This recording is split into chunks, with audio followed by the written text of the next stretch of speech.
Hello everyone, first of all welcome to my YouTube channel. This is N IR का 4th lecture है। Last lecture में हमने cover कर लिए थे। आपको होप है आपको समझ आया होगा जो भी थिंग्स हमने कवर की थी। इस वीडियो में हम कवर करने वाले हैं वाइब्रेशनल फ्रीक्वेंसी के जो फैक्टर इफेक्टिंग है, electronic effect, hydrogen bonding, vibronic coupling. ये 2 या 3 मार्क्स में आपसे जो भी यूनिवर्सिटी से आपका एग्जाम्स होता है उसमें आपसे पूछ लेते हैं। ठीक है, तो आपको पता होना चाहिए कौन से फैक्टर इफेक्ट करते हैं वाइब्रेशन फ्रीक्वेंसी को। लास्ट वीडियो में हमने देख लिया था कि वाइब्रेशन फ्रीक्वेंसी हम कैसे कैलकुलेट करते हैं, हुक्स लॉ से कैलकुलेट करते हैं। ठीक है, और कुछ कम्बिनेशन, डिफरेंस, ओवरटोन और कुछ टर्म थी वो हमने डिस्कस कर ली थी। अब देखिए, पहले तो ये देख लो आप, वाइब्रेशन फ्रीक्वेंसी जो आपका वी है वो क्या होती है 1/2π(n√k/μ। ये होती है वी। अगर वेव नंबर के टर्म में करते हैं तब क्या आ जाता है 1/2πc(n√k/μ। ये हमने बता दिया था कि आपके पास यहाँ पे फोर्स कांस्टेंट है, म्यू आपका रेड्यूस्ड मास है। ठीक है, तो म्यू को आप कैसे कैलकुलेट करते हो 1/m1 प्लस में 1/m2 के आपका फोर्स कांस्टेंट है। अब देखो, फर्स्ट फैक्टर आता है इलेक्ट्रॉनिक इफेक्ट। इलेक्ट्रॉनिक इफेक्ट कैसे इफेक्ट करता है वाइब्रेशनल फ्रीक्वेंसी की वैल्यू। ये देखो, जैसे आपका मॉलिक्यूल में हम देख रहे हैं, फॉर एग्जांपल ये समझ लो आप CH3NO2, एक ये ग्रुप आपके पास, एक CH3 CH2, यहाँ पे CHO लगा हुआ है, एक CH3 CH2, यहाँ पे एक अलग ग्रुप लगा हुआ हमारे कार्बोक्सिलिक। तो इलेक्ट्रॉनिक इन्वायरमेंट चेंज हो रहा है तो इसकी वाइब्रेशन फ्रीक्वेंसी की वैल्यू अलग आएगी। इस ग्रुप की यहाँ पे NO2 का इन्वायरमेंट है, यहाँ पे CHO है, यहाँ पे तो इलेक्ट्रॉनिक इन्वायरमेंट चेंज होने से वाइब्रेशन फ्रीक्वेंसी की वैल्यू चेंज होती है। अब हमें देखना है कि इलेक्ट्रॉनिक इफेक्ट कैसा होना चाहिए जिससे आपकी इंक्रीज होगी या डिक्रीज होगी। तो एक सिंपल सा इफेक्ट है, आप ये ध्यान रखो। सबसे पहला इफेक्ट देखते हैं हम, इंडक्टिव इफेक्ट। देखो, इंडक्टिव इफेक्ट आपको पता है क्या होता है, ऑल थिंग्स। इसमें आपको सिंपल सी टर्म ये देखने हैं। देखो, 2 टाइप का होता है ये, प्लस आई माइनस आई, और डिस्टेंस डिपेंडेंट होते हैं। प्लस आई क्या होती है, इलेक्ट्रॉन रिलीजिंग ग्रुप, जैसे हमारे जितने भी अल्काइल ग्रुप है प्लस आई। माइनस आई क्या होती है, इलेक्ट्रॉन विड्रॉइंग, जैसे NO2 है, माइनस आई इफेक्ट शो करता है। सिंपल समझ लो आप, NO2 है, हेलोजन है, वो सारे आपके माइनस आई। तो आपको क्या देखना है कि जितना आपका प्लस आई की वैल्यू, प्लस आई इफेक्ट जितना आपका इंक्रीज होगा उतनी आपकी वाइब्रेशन फ्रीक्वेंसी की वैल्यू डिक्रीज होगी। सिंपल सा फैक्ट देखना है आपका। वाइब्रेशन फ्रीक्वेंसी की वैल्यू डिक्रीज हो जाती है, के की वैल्यू कम हो जाती है यहाँ पे, तो के वैल्यू कम होगी तो वाइब्रेशन फ्रीक्वेंसी डिक्रीज हो जाएगी। तो सिंपल सा फैक्ट देख सकते हो, जैसे आपके पास एक ये मॉलिक्यूल है, कीटोन है आपका, और एक हमने H की जगह रिप्लेस करके यहाँ पे CH3 लगा दिया, और एक थर्ड मॉलिक्यूल है जहाँ पे दोनों H की जगह आपके CH3 हैं, डबल बॉन्ड। तो इसकी जो vibration frequency 1715 centimetre inverse, wave number की वैल्यू ये 1745 पे ऑब्जर्व होता है, और ये होती है 1750 सेंटीमीटर इनवर्स वेव नंबर। तो हमने क्या देखा कि देखो, प्लस आई इफेक्ट यहाँ पे सबसे ज़्यादा है, 2 अल्काइल ग्रुप है, यहाँ पे 1 है और यहाँ पे है नहीं। तो प्लस आई इफेक्ट इंक्रीज होने से वाइब्रेशन फ्रीक्वेंसी की वैल्यू डिक्रीज हुई है। एक तो सिंपल सा फैक्ट आपको ये ध्यान रखना है। ठीक है, आपको कंपेयर करना भी आ जा सकता है कई बार एग्जांपल से, तो आपको पता होने से प्लस आई इफेक्ट देखो, सिंपल सा, अगर इंक्रीज हो रहा है तो वाइब्रेशन जो फ्रीक्वेंसी वैल्यू कम हो जाएगी, वेव नंबर की वैल्यू उसकी टर्म में, वेव नंबर की टर्म में हम एक्सप्रेस करते हैं जो भी यूनिट्स, तो अब इसकी वैल्यू डिक्रीज हो रही है। सेकेंड देखते हो आप माइनस आई। अगर आपके पास माइनस आई इफेक्ट है, ग्रुप में देख रहे हो कि कोई भी ग्रुप है जिसमें माइनस आई इफेक्ट प्रेजेंट है, उसके नेबरहुड पर्टिकुलर जो भी ग्रुप के, तो ये क्या कर देता है कि फोर्स कांस्टेंट की वैल्यू को इंक्रीज कर देता है माइनस आई इफेक्ट। तो ये के इंक्रीज होगा तो आपका वेव नंबर की वैल्यू भी ज़्यादा इंक्रीज होगी, मीन्स वाइब्रेशन फ्रीक्वेंसी इंक्रीज होगी। तो सिंपल सा फैक्ट क्या ध्यान रखना है आपको, माइनस आई इफेक्ट अगर इंक्रीज हो रहा है तो वाइब्रेशन फ्रीक्वेंसी की वैल्यू भी इंक्रीज होगी, या बोल सकते हो वेव नंबर की वैल्यू भी इंक्रीज हो जाएगी। सिंपल सा वैल्यू देख सकते हो कैसे, जैसे एक एग्जाम्पल तो यही था, कीटोन 1715 पे अगर हम क्या कर दें, ये कीटोन यहाँ पे CH3 है, अब एक H को रिप्लेस करके हम यहाँ पे क्लोरीन लगा दें। एक और एग्जांपल लेते हैं जहाँ पे आपका CH2, यहाँ पे भी Cl लगा हुआ है और यहाँ पे CH2 एक Cl लगा हुआ है। ठीक है, तो ये तो ऑब्जर्व होता है 1740 पे जब हम स्पेक्ट्रा में डाटा देखते हैं, और ये होता है 1725 पे, और ये कितने पे था 1715। देखो, यहाँ पे एक इलेक्ट्रॉन विड्रॉइंग ग्रुप आए, यहाँ पे 2 आए, तो माइनस आई इफेक्ट की वैल्यू इसमें सबसे ज़्यादा है, तो इसका जो वेव नंबर है वो बढ़ गया, मीन्स वाइब्रेशन फ्रीक्वेंसी इंक्रीज हो गई। तो आपको ये ध्यान रखना है कि प्लस आई तो डिक्रीज करता है और माइनस आई इंक्रीज करता है वेव नंबर की वैल्यू। ठीक है, सेकंड फैक्ट इसी में आता है इलेक्ट्रॉनिक में, रेजोनेंस इफेक्ट। देखो, रेजोनेंस इफेक्ट कंजुगेशन, मोर जितनी ज़्यादा कंजुगेशन होती है उतनी रेजोनेंस इफेक्ट ऑपरेट होता है। तो आप एक देखो, एक तो आपका कीटोन है सिंपल, जैसे CH3 C डबल बॉन्ड और CH3, एक मॉलिक्यूल है जहाँ पे आपका CH को यहाँ पे एक डबल बॉन्ड आ गया, और थर्ड मॉलिक्यूल जहाँ पे आपका बेंजीन सिस्टम मान लो, बेंजीन में आपको पता है 3 डबल बॉन्ड होते हैं, और यहाँ पे CH3 डबल बॉन्ड O।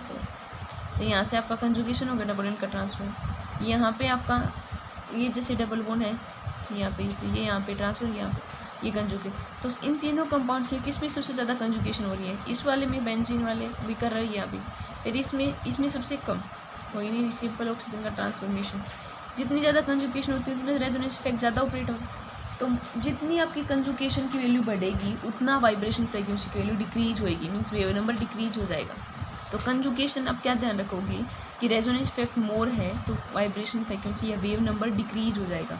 तो देखो ये तो ऑब्जर्व होता है आपको 1715 पे, और ये अप्रोक्स आता है आपका 1690 के अराउंड, ठीक है। और ये भी आपका ऑब्जर्व होता है, मीन्स इससे थोड़ी कम वैल्यू पे ही होता है। तो आपको क्या देखना है कि जो रेजोनेंस इफेक्ट अगर ऑपरेट हो रहा है तो वो क्या कर देगा, वेव नंबर को लोअर वैल्यू पे शिफ्ट कर देगा, ठीक है। ये तो रेजोनेंस इफेक्ट देख लिया, इंडक्टिव देख लिया। एक और आता है आपका मेन फैक्ट जो हमने देखा था, हाइड्रोजन बॉन्डिंग। देखो हाइड्रोजन बॉन्डिंग तो आपको पता है कैसे होती है, हाइड्रोजन और 3 इलेक्ट्रोनेगेटिव एलिमेंट होने चाहिए, और ये भी अब पता है आपकी कंप्लीट पीरियड टेबल में सबसे ज़्यादा इलेक्ट्रोनेगेटिव एलिमेंट कौन था, fluorine, then oxygen, then nitrogen. याद रखो कौन, फ्लोरीन, ऑक्सीजन, नाइट्रोजन, और H होना चाहिए, ठीक है। तो हाइड्रोजन बॉन्डिंग होने से क्या हो जाता है आपका, K की वैल्यू डिक्रीज हो जाती है, तो वाइब्रेशन फ्रीक्वेंसी लोअर वैल्यू पे, means wave number lower value पे शिफ्ट होता है आपका। तो सिंपल सा फंड आपको ध्यान में रखना है कि हाइड्रोजन बॉन्डिंग जहाँ पे हो रही है तो वहाँ पे आपका वेव नंबर की वैल्यू डिक्रीज होगी, वो डिक्रीज कर देती है वेव नंबर को, वाइब्रेशन फ्रीक्वेंसी की वैल्यू डिक्रीज हो जाती है। अब ये भी 2 टाइप की हो सकती है, या तो वो आपका इंट्रामोलिकुलर हाइड्रोजन बॉन्डिंग है, या वो इंटरमोलिकुलर हाइड्रोजन। इंट्रा मीन्स होता है विद इन दी मोलिक्यूल, एक ही मोलिक्यूल के अंदर है, और इंटर होता है 2 मोलिक्यूल के बीच में हो रही है आपका, ठीक है। तो कौन से में हाइड्रोजन बॉन्डिंग दोनों हो रही है, एक इंट्रामोलिकुलर हो रही है, एक मोलिक्यूल में एक इंटर हो रही है। तो हाइड्रोजन बॉन्डिंग का शिफ्ट जो डिक्रीज होगी हमारा वाइब नंबर, कौन से में कम होगा कौन से में ज़्यादा, वो हम देखेंगे अब।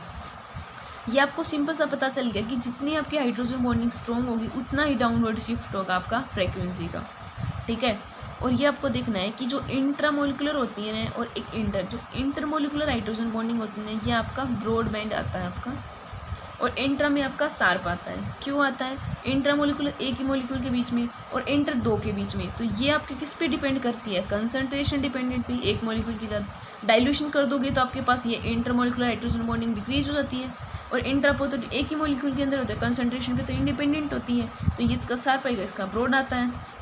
और इसमें ज़्यादा शिफ्ट जो मोलिक्यूलर हाइड्रोजन बॉन्डिंग होती है इसके अंदर डाउनवर्ड जो शिफ्ट होगा फ्रीक्वेंसी का वो ज़्यादा होता है कंपेयर टू इसकी। ये तो एक ही मोलिक्यूल में 2 मोलिक्यूल के बीच में, तो फोर्स कांस्टेंट के लिए डिक्रीज, तो Kb की वैल्यू घट जाएगी। तो आपको सिंपल फंडा पता होना चाहिए कि जो आपका इंटर मोलिकुलर हाइड्रोजन बॉन्डिंग है वहाँ पे ही जो डाउनवर्ड शिफ्ट होगा फ्रीक्वेंसी का वो ज़्यादा होगा compare to intra molecular hydrogen bonding के, ठीक है। वो किस में हो सकता है हाइड्रोजन बॉन्डिंग, देखते हैं जैसे अल्कोहल है, फिनोल है, अमीन है, सब में देखते हैं हम, अल्कोहल है, अमीन है, जैसे NH2 यहाँ पे भी हाइड्रोजन बॉन्डिंग होती है।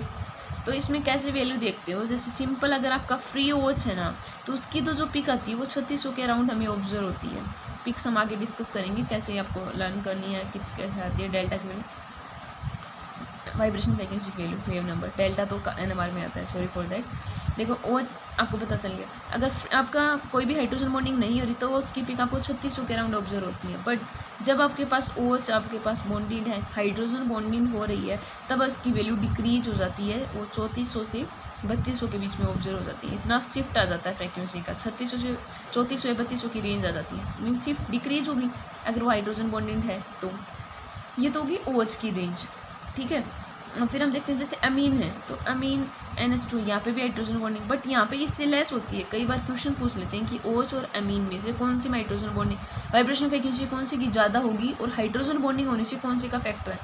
तो आपको पता होना चाहिए OH और NH2 में कौन से में स्ट्रॉन्ग हाइड्रोजन बॉन्डिंग है। OH में जितने ज़्यादा इलेक्ट्रोनेगेटिव, तो ऑक्सीजन और नाइट्रोजन में कौन सा इलेक्ट्रोनेगेटिव ज़्यादा होता है, ऑक्सीजन होता है, तो OH की हाइड्रोजन बॉन्डिंग स्ट्रॉन्ग होगी NH2 की वजह से। तो यहाँ पे जो शिफ्ट होगा ना डाउनवर्ड शिफ्ट फ्रीक्वेंसी का वो कम होगा कंपेयर टू OH के, ठीक है। तो जो अमीन में हम क्या देखते हैं कि जो अगर NH आपका फ्री है ना तब तो वो 3500 के अराउंड पिक देता है, और जब आपके पास अगर वो बॉन्डेड हो जाता है ना तो थोड़ी सी डिक्रीजमेंट वैल्यू आती है 3400 या 3300 के अराउंड। मीन्स इसमें अगर 200 का शिफ्ट हो रहा है तो इसमें 150 या 100 का ही शिफ्ट होगा, इससे डिक्रीज शिफ्ट होगा, ठीक है। और जितनी ज़्यादा हाइड्रोजन बॉन्डिंग स्ट्रॉन्ग होगी उतना ही आपका डाउनवर्ड शिफ्ट होगा फ्रीक्वेंसी में। जैसे आप सिंपल देख सकते हो कार्बोक्सिलिक एसिड का एग्जांपल, वो आपको पता है डाइमर फॉर्म में एग्जिस्ट करता है। कार्बोक्सिलिक एसिड जब हम देखते हैं जैसे ये दूसरे मॉलिक्यूल के साथ में करता है यहाँ पे एंड ये दूसरा मॉलिक्यूल है आपका ये इसके साथ में, ठीक है। तो ये डाइमर फॉर्म में एग्जिस्ट करता है। तो हम carboxylic acid strong intermolecular hydrogen bonding show करता है। तो ज़्यादा स्ट्रेंथ होनी चाहिए हाइड्रोजन बॉन्डिंग की, तो जो डिक्रीज है ना अब्जॉर्प्शन फ्रीक्वेंसी में वो ज़्यादा होगा। तो ये जो OH की जो पिक आती है आपके पास, वो आती है आपके पास 3000 से 25,000, 3-4 से लेकर 2500 सेंटीमीटर, इतना डिक्रीजमेंट। वैसे देखो OH की सिंपल में आपके 3600 के अराउंड आती है, बट COOH में OH पिक 3000 से 2500, इतने डिफरेंस आ जाता है, मतलब इतना डिक्रीजमेंट आ जाता है फ्रीक्वेंसी में। तो आप देख सकते हो हाइड्रोजन बॉन्डिंग से वैल्यू डिक्रीज हो रही है। एक थर्ड मोस्ट इंपॉर्टेंट टॉपिक में इसका फैक्टर ही है वाइब्रोनिक कपलिंग। देखो वाइब्रोनिक कपलिंग क्या होती है, सिंपल इंटरेक्शन करने से होती है जब स्ट्रेचिंग वाइब्रेशन अलग अलग बॉन्ड, जैसे आपका एक मॉलिक्यूल ले लो आप, जैसे आपके पास CH2 है, ठीक है, या आप NH2 मान लो। क्वेश्चन भी पूछ सकते हैं आपसे, देखो कई बार ये पूछ लेते हैं आपसे, एक प्राइमरी अमीन है और सेकेंडरी अमीन है, ठीक है, इनमें से पूछ लिया कि वाइब्रेशनल फ्रीक्वेंसी की वैल्यू कौन से में, अगर इनको आपको सेपरेट करना है, मीन्स आपको डिस्टिंग्विश करना है IR की हेल्प से, तो आप कैसे एक्सप्लेन करोगे। तो देखो प्राइमरी अमीन क्या होता है NH2, secondary amine NH, tertiary करोगे तो यहाँ पे तो हाइड्रोजन ही नहीं होता। तो यहाँ पे तो आपको एक फ्रीक्वेंसी ऑब्जर्व होती है, एक वैल्यू आती है NH की, ठीक है, और NH2 आपके 2 टाइप ऑफ फ्रीक्वेंसी ऑब्जर्व होती हैं आपके पास जो वाइब्रेशन, एक क्योंकि NH2 में क्या है देखो एक तो यहाँ पे 2 टाइप हो सकती है, या तो वो आपका सिमेट्रिक स्ट्रेचिंग हो सकती है, हमने पढ़ी भी थी, डिस्कस भी किया था। सिमेट्रिक क्या होती है, एसिमेट्रिक बेंडिंग ऑल थिंग्स, देखो सिमेट्रिक स्ट्रेचिंग, या वो हो सकती है एसिमेट्रिक। सिमेट्रिक में तो होता है दोनों सेम साइड, एसिमेट्रिक में ये इस साइड मूव कर रहा है, ये अपोजिट, तो एसिमेट्रिक। तो 2 टाइप की वाइब्रेशन की वैल्यू हमें फ्रीक्वेंसी की शिफ्ट, आपने स्पेक्ट्रा देखा, एक में आपका 2 वैल्यू आ रही है सिमेट्रिक एसिमेट्रिक, तो आपको पता लग जाएगा कि हाँ ये प्राइमरी अमीन है। अगर ओनली एक ही फ्रीक्वेंसी ऑब्जर्व हो रही है तो मीन्स सेकेंडरी अमीन, तो सेपरेट कर सकते हैं। तो ये सिंपल वाइब्रोनिक कपलिंग का एग्जांपल्स में बता सकते हो कि स्ट्रेचिंग वाइब्रेशन, जैसे 2 CH के बॉन्ड है, तो यहाँ पे CH2 में इंटरेक्ट कर रहे हैं एक दूसरे के साथ में, ये कार्बन है, तो ये क्या तो सिमेट्रिक स्ट्रेचिंग हो सकती है एसिमेट्रिक, तो ये दोनों कपल होकर हमें कपल्ड वाइब्रेशन देती है, जिसको हम वाइब्रोनिक कपलिंग बोलते हैं, ठीक है। आई होप आपको ये तीनों फैक्टर समझ आएंगे, काफ़ी इंपॉर्टेंट है ये, यूनिवर्सिटी एग्जाम पे तो सिंपली पूछा ही जाता है आपसे, जो इतने BSc के एग्जाम्स हैं उनमें या कंपेयर करके आपका वैसे भी पूछ सकते हैं वाइब्रेशन फ्रीक्वेंसी। तो आपको फैक्टर पता होना चाहिए, inductive effect, hydrogen bonding, vibronic coupling, ठीक है। इंडक्टिव इफेक्ट में सिंपल कुछ नहीं करना, प्लस आई इफेक्ट, जितना ज़्यादा स्ट्रॉन्ग उतनी हाइड्रोजन बॉन्डिंग लेस होगी, मीन्स वेव नंबर की वैल्यू कम से आएगी, ठीक है। अगर -I इंक्रीज हो रहा है तो आपका वाइब्रेशन फ्रीक्वेंसी भी इंक्रीज होगी, मीन्स वेव नंबर भी बढ़ रहा है, ठीक है। रेजोनेंस इफेक्ट हमने देख लिया, हाइड्रोजन बॉन्डिंग भी डिक्रीज करती है, वो देख लिया, वाइब्रोनिक कपलिंग भी। आई होप आपको समझ आया होगा। Thanks for watching my channel.